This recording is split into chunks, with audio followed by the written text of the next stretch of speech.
Hey, what is up mortals, it's Edward Sailor here, and before we get into today's video, there's something I'd like to say. I'd like to let you all know that we have a merch store. Some of the items in it are only available for a limited amount of time, so if you're interested, go into the description and check it out. Each purchase helps us make more content. Secondly, if this video hits 300 likes by the end of the week, we will continue this what if. Thirdly, if you didn't know, only 41.3% of you guys are subscribed to us, so please hit that subscribe button and click the bell icon. Now with that out of the way, let's get into the story. Where we had just left off, All Might had just defeated the symbol of peace, one for all, in the USJ and was gloating about his victory. With Izuku and Shigaraki at their master's side during his final moments, One for All puts on a fake smile while taking his apprentice's hands. "It's up to you now." He mutters with a strange energy passing through his hand and into Izuku's, which he doesn't notice. All Might was still standing on top of the stairs of the USJ, but now he was calling out for the Ingenium brothers to activate the escape plan, bombs going off all around the area as soon as he said it. Then the door behind him is blown open as the teachers of the UA come busting in, twice leading the charge while yelling his special move, Sad Man's Paradise. Back down with One for All, Todoroki slowly approaches Izuku and Shigaraki as the USJ starts to collapse in on itself from the explosions. He was dragging a bloodied Bakugo along with the ground with him. As he throws Bakugo to Izuku's feet, he mutters, "This is all your fault, Midoriya. I would have never attacked you guys if you didn't try to intervene." Todoroki was referring to when he froze Overhaul. Izuku tried to build up pain to fight him, but he found it odd how he was getting the blame. If he didn't act, someone else would have. Izuku and Todoroki get ready to fight, both getting into a stance. But Izuku didn't have much fight left in him. Both his arms felt like they were going to break since he had used them so much to fire stored pain while fighting the villains. But Izuku noticed a bit of domed roof above them, falling in between them, and Todoroki was too focused on Izuku to notice. When it got close to the ground, Izuku shot off a weaker blast to slam the debris into Todoroki. With him gone for the moment, Izuku and Shigaraki start to get the two injured to the exit. It seemed most of the villains had retreated, including that All Might guy who was at the top of the stairs. As the two continued up, the USJ started to crumble and collapse around them even more. The debris was falling dangerously close to Izuku, but all he could do was carry Bakugo and keep moving up the stairs while hoping the exit wasn't collapsed. "Let me go, you damn nerd. I can walk my..." Bakugo mutters as he tries to get Izuku to let him go before blacking out due to blood loss. He needs medical attention quickly. As they got up the stairs, a couple of Twice's clones meet up with them and help them get the two injured outside and into the ambulance. As Bakugo and One for All were taken away, Izuku and Shigaraki were rounded up by the police with what was left of their class. It seemed like none of them were injured, surprising the both of them. Then Shigaraki overhears Twice and Stain talking to an officer when the villains broke into the USJ. It triggered the alarm system that alerted the heroes who, in turn, called the police as they were going to the USJ. While the students were loaded back into the bus and sent back to the UA school campus, Izuku sits next to Shigaraki, but they would sit in silence. So with the entire bus, none of them knew how to process what had just happened. Izuku was still thinking about One for All and how he fought that guy. They seemed like they knew each other. "Man, I can't believe that Todoroki guy was a traitor." Kirishima yells out, breaking the silence, sparking mass debate on why he would do such a thing. But the thing that got Izuku thinking, the way Todoroki called himself a tool seemed strange, like he didn't see himself as an actual person. Deku? Shigaraki? Are you two okay?" Uraka asked them from the seat behind Izuku. She was asking because she saw them get thrown off the top of the stairs by All Might. Izuku puts on a fake smile and says he's fine, but on the inside, he wasn't. He had no clue if One for All was alive or just a critical state, and the same for Bakugo. His head was a mess. After getting back to the school, the students would be sent home with a couple of days off. This was because of how more violent it got compared to the main series. Few things would go on during the next couple of days. One night, Izuku would be lying on his bed reading news articles about One for All's condition in the hospital when a blistering heat enters his room. He tries to get up but blacks out from the incredible heat. When he wakes back up, the heat is mysteriously gone, with his room being a total mess. His wonderful action figures were scattered all over his room, with a couple of his posters torn up as well, but that wasn't even the strangest part. On the wall where his bed was against were a ton of holes, and it looked like someone used a chainsaw to graze it. Confused and a bit distressed from seeing his posters ripped up, Izuku panics and yells for his mother to come in quickly. It took a few minutes to come in since she was sleeping, but when she went to take a look, she was just as surprised as Izuku. Inko suggests it could be his newly developed quirk going off. Perhaps being a late bloomer made his quirk flare up when he was sleeping. But Izuku knows his quirk wouldn't just go off like that. It needed some sort of pain to build up first, and wouldn't leave the same type of damage if it did go off. Thinking, Izuku starts to go over possible answers on what could have done this, with the answer hitting him out of nowhere. He recalls something strange that happened during the USJ when he was at One For All's side. While he didn't notice it at the moment, he could feel a strange energy going through his body that felt similar to one he felt when he got his overflow quirk. Was it possible that One For All gave him another quirk? Later the next day, Izuku meets up with Shigaraki just to talk while walking on the beach they had cleaned together. While they wanted to get their minds off what happened to One For All, Izuku had to bring up that strange thing that happened to him. But as he went to bring it up, he heard someone behind him yelling out Deku. Turning around, Izuku sees Bakugo on his bike rushing at him. As he gets closer, he ditches the bike and jumps in the air, using his explosions to blast himself at Izuku before pinning him to the ground. Shigaraki tries to get Bakugo off of him, but stops after he is threatened by explosions coming from one of Bakugo's hands. Izuku noticed something strange about his explosions. They were much more potent, but a lot slower. He tried to ask him about this, but Bakugo yells out, "That doesn't matter, tell me how you have a quirk now." Not willing to put up with Bakugo's ego, Izuku gets him off him while explaining he's just a late bloomer and that's all.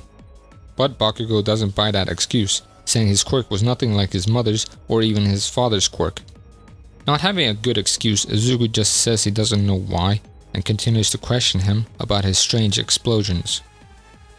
Bakugo begrudgingly explains that when he was fighting the villains at the USJ, he overused his explosions, and one of the villains did something to him that damaged his sweat glands or something, meaning he has to build up a lot of sweat first before he can ignite it. Or that's his theory at least. He had no clue what happened to his quirk. But before Izuku could ask any questions, Bakugo gets his bike and cycles off without saying anything else. With everyone returning to school the next week, everything started to return to normal with Izuku. When he got to class, he saw a couple of people crowding around Bakugo in confusion. They were surprised he was even out of the hospital. Feeling like he was being looked down upon, Bakugo starts to create explosions while telling everyone to get away from him. He didn't need their pity. Izuku didn't say anything, just giving Bakugo a concerned look as he took his seat behind him. While he wasn't taking any more crap from Bakugo, he still felt terrible for his messed up quirk, though it could be much worse. When Izuku sits down, some people start to crowd around him, confusing him. They were all talking about that move he did with Shigaraki against that All Might guy. They weren't expecting anything like that from the two of them. Stain walks in a minute or two later and he strangely has a smile on his face. When he gets to his desk, he starts to announce to the class that he is already proud of them for how they acted during the USJ, listening to the teacher until they were forced to fight the villains and coming out with only one student injured. But this felt wrong to Izuku. The student that was injured was put into a critical condition, and it was a miracle he was even in the class right now. Plus one of the students turned out to be a traitor. But before Izuku can think about it more, Stain calls him and Shigaraki to talk to him in the hallway. When they got outside, Stain's smile was gone. "I've been informed that you two were close to One For All, correct?" he asked, both of them nodding back at him. He then explained he had good, bad, and even worse news. "Good news, he's alive. Bad news, he's barely holding on." This slightly relieves Izuku. At least he knows he's alive now. But what could make this even worse? "He seems to be in some sort of comatose-like state. The doctors can't explain it." Izuku being at loss for words, he doesn't know what to say to that. But Shigaraki surprisingly starts to ask a lot of questions, like what hospital, and could they go to see him. He was usually quite a quiet person who didn't talk much to people he wasn't close with, so seeing him list off millions of questions to Stain was odd. With a sigh, Stain answers all of his questions by saying he doesn't know. He just told them everything he knew. But Izuku still had one question. Who told Stain that they were close with One for All? He thought only he and Shigaraki knew that they were close. Stain chuckles as he explains he isn't allowed to tell them that just yet. He was informed to only show them after the UA Sports Festival. Then Stain gets them both back into the class, leaving both of them confused. Bakugo, I need to have a word with you. Stain says as Izuku gets back to his seat. Straight away people start asking questions on why they were called out. The last person to be called out was expelled after all. Izuku assures them that neither of them were getting expelled, but he didn't know what to say about Bakugo, mainly because he couldn't hear yelling, what he would be doing if he was getting expelled. But a few minutes later, Bakugo walks in casually and oddly calm. With that out of the way, Stain starts to explain that the UA Sports Festival is starting up soon. He technically shouldn't be training them for it just yet, but since they already missed a lot of time after the USJ attack, he thought they needed it. So Stain hands out some repaired hero costumes and tells the students to get ready for the most grueling training they'll have this term. With Izuku's homemade costume destroyed and remembering the promise he made with One for All, he would use the one he had made for him. This costume would be very similar to his costume Gamma, his third one in the series.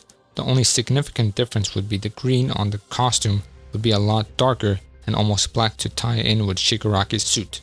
Also, it wouldn't have the cowl-like mask, the rebreather would be used in its place to cover Izuku's face instead. The class would go through a week of rough hero training with Stain, from combat to rescue and even a bit of evasive maneuvers. Nothing strange happened with Izuku's quirk, making what happened that night even weirder. But something felt off to Izuku. After every training exercise they did, Bakugo would start talking to Stain like he was asking for help, which is really strange for him. He was altering his hero costume a bit as well. It was like he was taking away anything that seemed unnecessary, taking away the flare-shaped bits of the mask and things like that. But it wasn't like Izuku could just ask him about it ever since their last proper talk. Then with that week over, the class would begin proper training for the sports festival, strengthening quirks and things like that. But this week was when things really started to get weird. The students would be allowed to train on their own for most of the days with some supervision from a teacher. One morning before school, while Izuku was brushing his teeth, he looks into the mirror and notices something strange with his eyes. Everyone, and while they would pulse red for a second or two, whenever his eyes pulsed, his vision wouldn't change at all, meaning his eyes would have been doing that well before he had noticed. While training with Shigaraki later that day, Izuku would bring up the weird things that have been happening and asked if anything has been happening to him as well, since One for All grabbed his hands as well. But Shigaraki was just as confused as Izuku. Nothing strange had been happening to him. If anything, he was gaining a much better control over his quirk. Shigaraki then brings up the idea that One for All gave him a quirk before he almost died, thinking he would actually die. That seemed likely to Izuku, but the quirk was manifesting in really weird ways compared to when he got Overflow. Since he had no idea on how to activate the quirk, he just continued to train with Shigaraki. That's when something else weird starts. While they were sparring, he could see someone watching them from afar in the trees. Stopping the match, he tries to look back at the person, only being able to make out some things about them. They appeared to be wearing a UAPE uniform like them and had blonde hair with two messy buns. Thank you all for watching the video to the end, and now there's a few more things I'd like to go over before the video ends. Firstly, I'd like to let you all know that we have a merch store. Some of the items in it are only available for a limited amount of time, so if you're interested, go into the description and check it out. Each purchase helps us make more content. Secondly, I'd like to thank our $5 plus Patreon supporters for helping fund these videos. Lastly, on behalf of We the Celestials, I'd like to thank the writer for this video, as well as the editor for this video. Their details will be in the description. If you're a voice actor, editor, or writer, or you're interested in becoming one of those, go into the Discord that is in the description of this video and hit up the head of one of those areas. We're always looking for members to join us. That's it from us for today's video, so thank you all for watching, and don't forget to hit that subscribe button if you're interested, and hit that like button if you liked the video. Until next time, peace out mortals, have an amazing day.